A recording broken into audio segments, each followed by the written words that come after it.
Welcome to Kenton's videos. Enjoy the video. You start by making sure the phone is ready, check iOS and unlock the iPhone. Once done, add the NFC tag reader to Control Center so you can scan quickly. Next, make sure Wallet and Apple Pay double-click is enabled if you intend to tap for payments. These steps matter because Control Center gives instant access, and Wallet settings control payment authentication. Together, they let the iPhone use its NFC antenna without extra apps or digging through menus.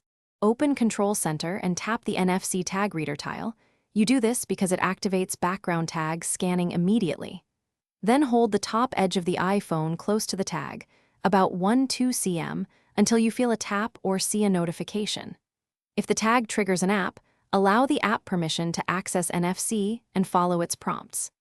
This sequence ensures the radio is active, the system recognizes the tag, and any required app can process the data securely and quickly.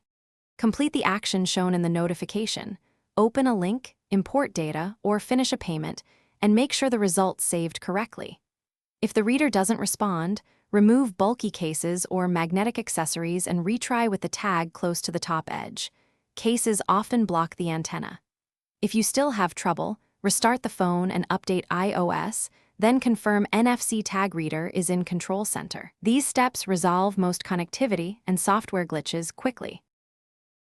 Thanks for watching. Consider subscribing if we helped you.